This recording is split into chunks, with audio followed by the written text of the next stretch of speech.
Aquí comienza Periódico El Colla.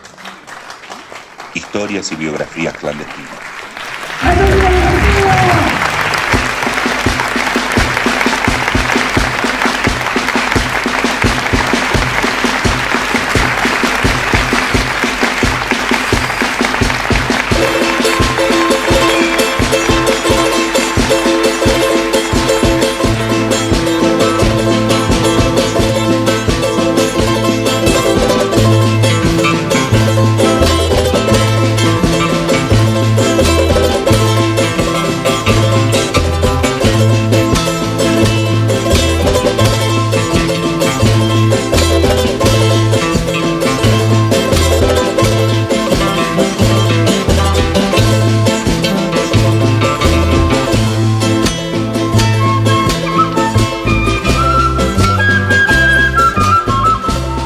Aylin Pacarín, Aylin Punchau, Aylin Zuka, Aylin Chisi, Ayman Ayakasai.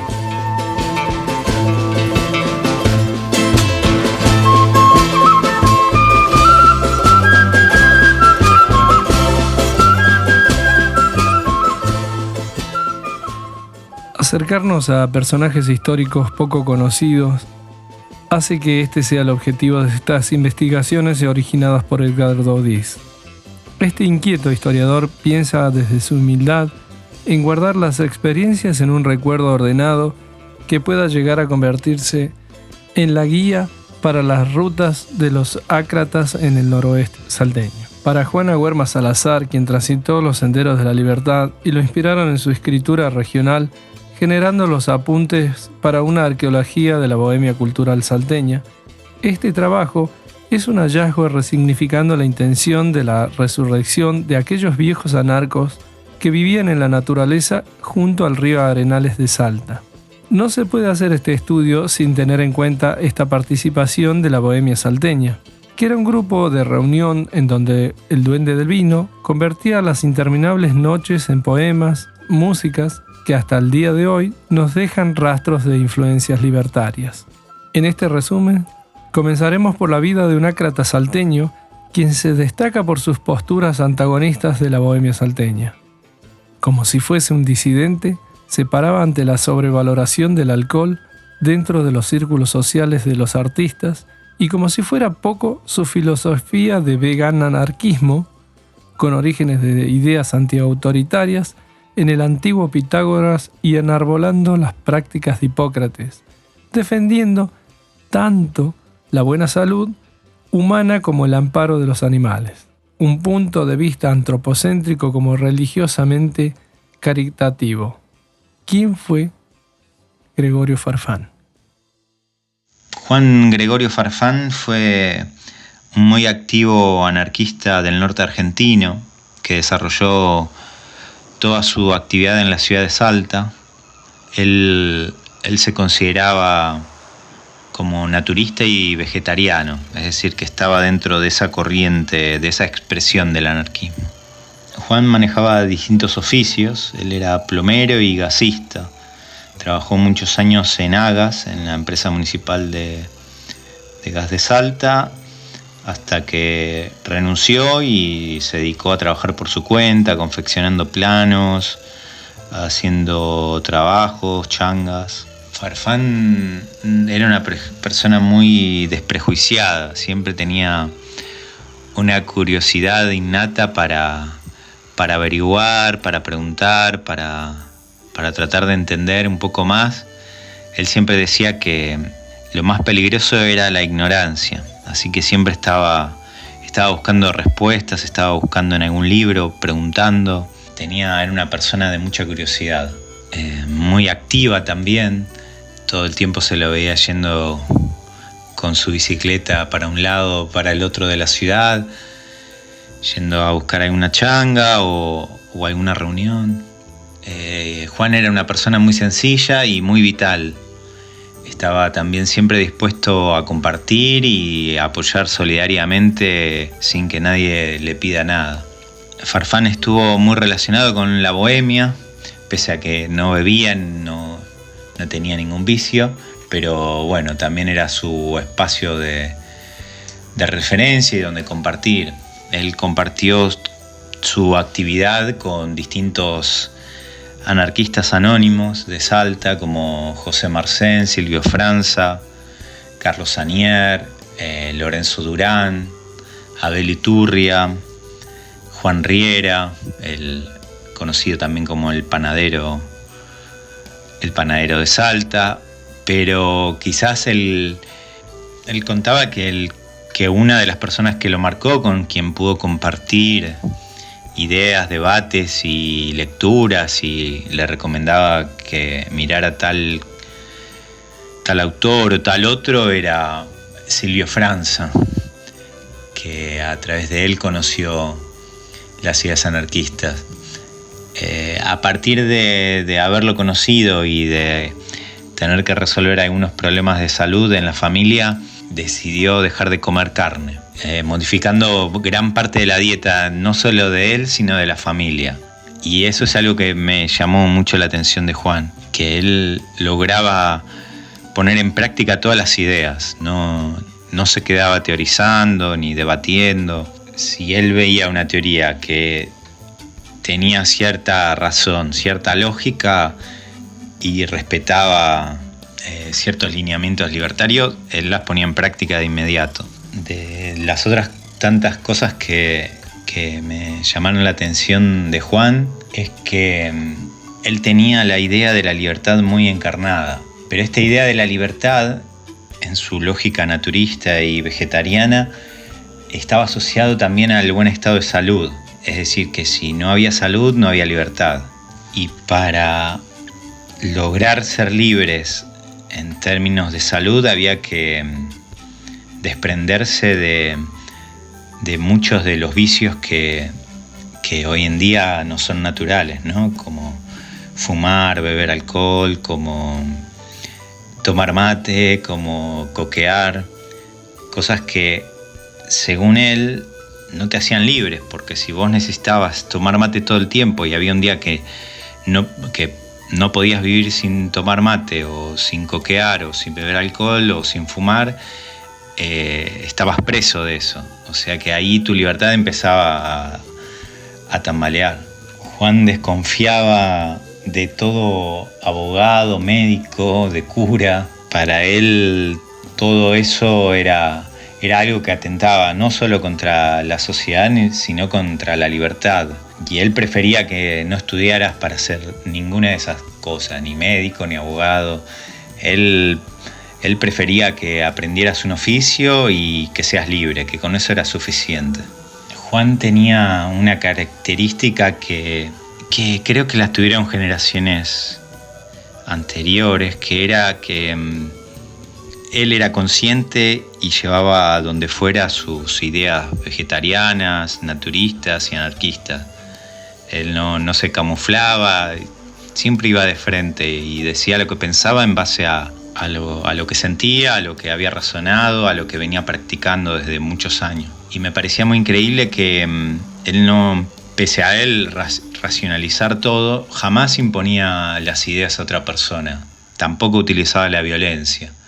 Siempre prefería llevar al extremo un ejemplo para dejar en ridículo lo que uno estaba planteando, ¿no? Era como constantemente cuestionaba todas estas concepciones culturales que tenemos y de las que somos parte y de las que no nos cuesta separarnos. Y él siempre lo veía con otros ojos desde afuera y siempre lo dejaba en claro. Por ejemplo, me acuerdo que para cuestionar el consumo de carne, él decía que ¿para qué le poníamos carne a la sal? ¿Para qué salábamos la carne? En realidad era porque la estábamos camuflando, porque no seríamos capaces de comer ni la carne cruda ni la carne con sal. Entonces lo que estábamos comiendo era sal. Siempre tenía algunas salidas así por el estilo que a uno lo dejaba recalculando. Y por otro lado, Farfán siempre te sorprendía con algo. Tenía una capacidad, una cuestión infatigable de proponer, de buscar respuestas a a los problemas y las necesidades que tenemos todos los días. Desde buscar trabajo, siempre buscaba una manera anarquista de gestionarlo, ¿no? Era como desde la salida colectiva para construir casas, porque él manejaba casi todos los oficios, o sea que él podía hacer un plano y la construcción de principio a fin. Entonces era como siempre buscaba resolver una cuestión desde la manera colectiva, desde la autogestión, como ver a alguien que ponía en práctica todo lo que uno escucha o escuchó siempre en diversos círculos, ¿no? Otra de las prácticas que empleaba para la difusión era imprimir tarjetitas y entregar a quien se encontrara, no sé, si estaba en un local, si estaba en una reunión, si estaba en la calle y se encontraba con alguien o charlaba. Siempre tenía una tarjetita en la camisa que llevaba, en el bolsillo de la camisa de adelante, y te sacaba una tarjetita con alguna frase o invitándote a su centro vegetariano. Era como que siempre estaba dispuesto a hacer difusión de las ideas anarquistas en todo momento. Él las imprimía, iba a la fotocopiadora, hacía 50 copias, las recortaba y siempre las tenía a mano. De hecho, llegué a ver alguna vez una publicación al estilo fanzine que él editaba, que se llamaba Susurros Anarquistas. Creo haber visto el ejemplar número 1. No recuerdo de qué año, pero él hacía difusión y propaganda constantemente. El espacio donde él estaba, que era por la Avenida Independencia, casi al comienzo de la Avenida Independencia, tenía una biblioteca, un espacio para sentarse, una mesa para compartir algo. Siempre había algo en la mesa para compartir. Podía ser un té de palta que hacía él, podía ser un jugo de naranja, unas mandarinas, fruta de estación. Siempre había algo en la mesa, un pedazo de pan, miel. Periódico Alcocha. Sí, lo conocí a Farfán, pero no tengo idea de la biblioteca, che. Sé que tenía la biblioteca, nunca la vi, nunca la conocí. Ni sé el material que tenía. Sí, era naturista, vegetariano y naturista.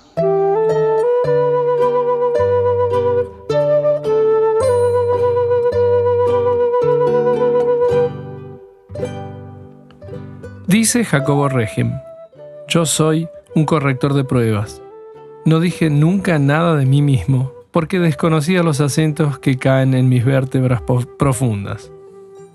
Para ahondar en las miradas de los poetas de Salta, tenemos que viajar imaginariamente a un pasado totalmente diferente del que podemos llegar a conocer hoy en día. Quien logra cruzar este portal se puede llegar a encontrar a Juan Riera Panadero, sonriendo junto a Manuel Castilla Poeta, dando nacimiento a músicas de Gustavo Leguizamón, trazando entre ácratas individualistas encuentros fundamentales como herramientas para la divulgación del arte a la libertad, visibilizando desigualdades. Panaderos españoles antifranquistas en Salta, exiliados en Bolivia, y en este contexto histórico se conforma la bohemia, herencia de las huelgas agrupadas que dieron el nacimiento de los históricos periódicos editados, siempre presentes en los mítines de la Plaza 9 de Julio. Rememoramos a Despertar o el periódico El Colla, que formaron parte de la colección de algunos internacionalistas como Hugo Fedeli, Max Netrao y algunas bibliotecas de Oaxaca, las visitas de propaganda de Anderson Pacheco en La Quiaca, Bianchi en Campo Quijano y Pietro Gori en el Gran Hotel Salta. En este viaje sobre las vías ácratas de Salta, en el cual recordamos mezclando toda la historia, no podemos dejar afuera a Juan Gregorio Farfán. Con sus colecciones de ideales que se aparecen en la vida de Edgardo Díez para mostrarle la primera huella hacia la huelga del Guaitiquina. ¿Cómo conociste a Juan Gregorio Farfán? A Juan Farfán lo conocí hacia el año 2003, si no mal recuerdo. Él había hecho un viaje de Salta a Buenos Aires, creo que con un amigo, y aprovechó y se fue a los principales espacios anarquistas de la ciudad y pasó por la FLA, tocó el timbre, me acuerdo, y bueno, tenía una boina, así que posiblemente sea el invierno de aquel 2003, y empezamos a conversar. No se quedó mucho tiempo, estuvo hablando un rato con los que estábamos ahí en la librería, vio algunas cosas, se llevó algo de material y al poco antes de irse, bueno, se tenía que ir a la Fora también porque quería conocer a los compañeros, a las compañeras, y poco antes de irse, bueno, nos dice que si alguna vez o si tenemos ganas de ir a Salta, que vayamos a su casa, que él no tenía problemas de alojarnos, y si necesitábamos trabajar allá en Salta también, él nos conseguía alguna changa. Así que ese fue el primer encuentro que tuve con Juan. Y paradójicamente, poco tiempo después fui a visitarlo. Así que ahí entablamos una relación y que bueno, que duró hasta que falleció hacia el 2007.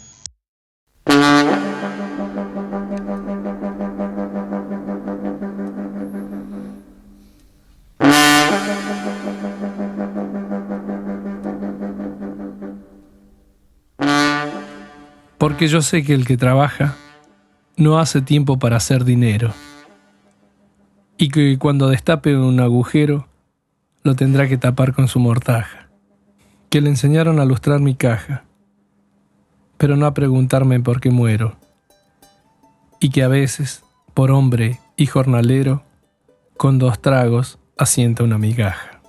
Que cuando yo me voy de una taberna, están en su botamanga y su entrepierna mostrando una costura descosida, y que con un remiendo en la mirada dice que nunca juntaremos nada, porque todo lo echamos a la vida.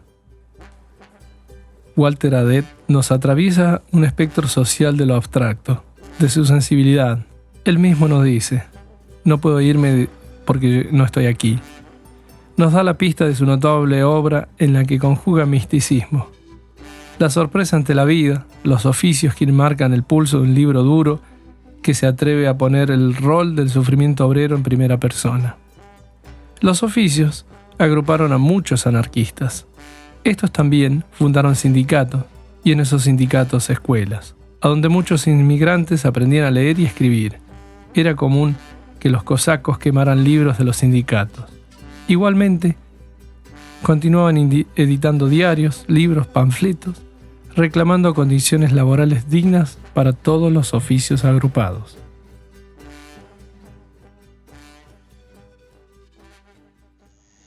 De Juan me sorprendieron un montón de actitudes, bueno, desde la solidaria obviamente hasta la de sus oficios, y bueno, sus prácticas libertarias también fue algo que me sorprendió desde el comienzo.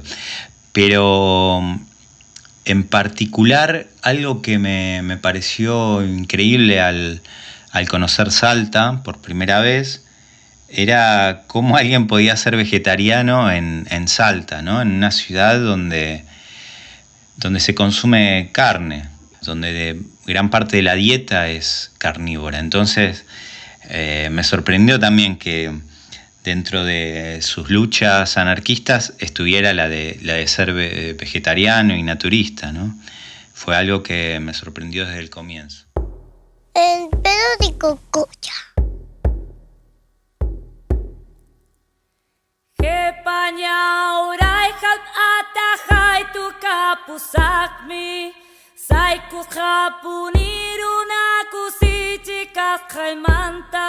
Kay kamalian tukukuna manaininay muray mantapas Guadja puni pachamamaita saher parijani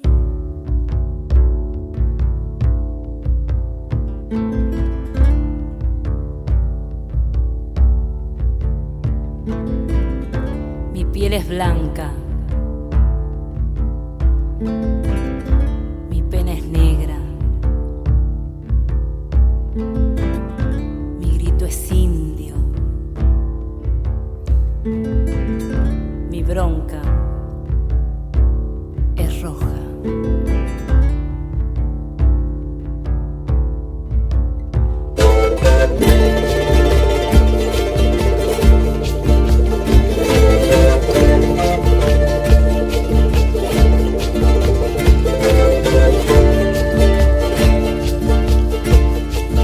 Venderé la última tierrita de colores, cansado de ser la diversión para turistas.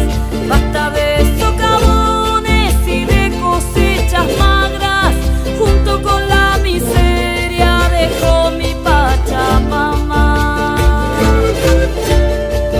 Llegaré a Retiro y cambiaré mi idioma, quichua de mis parientes de Iruya y Pozuelos. Seré un inmigrante que no tendrá memoria, a quien puede importarles de dónde provengo. Mudaré mi poncho y con ropa ciudadana y con tono porteño encontraré trabajo. Seré un albañil, seré un cartonero, tal vez una sirvienta sin caras ni lana. Iré desde mi villa al bar de los domingos y soplaré mis icus para saber que existo, mientras otro paisano chayando todo el sueldo recordará su origen al frente de un espejo. La ciudad me duele cuando entona el himno, porque en sus estrofas no encuentro a mis hermanos, los mártires caídos por la tierra y la simiente, y mis ojos puneños tan indios que no entienden. Cada 12 de octubre que festeja la gente, y mis ojos puneños tan indios que no entienden. Cada 12 de octubre que festeja la gente, que festeja la gente, que festeja la gente.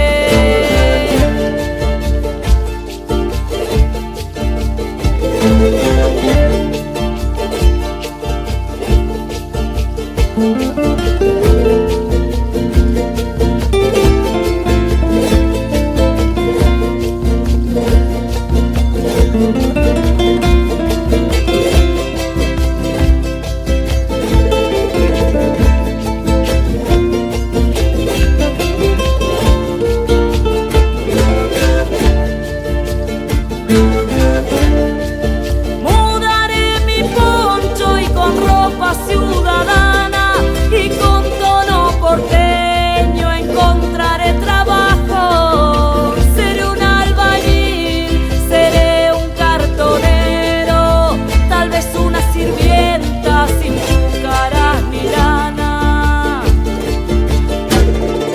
Iré desde mi villa al bar de los domingos y soplaré mis icus para saber que existo, mientras otro paisano chayando todo el sueldo recordará su origen al frente de un espejo. La ciudad me duele cuando entona el himno, porque en sus estrofas no encuentro a mis hermanos, los mártires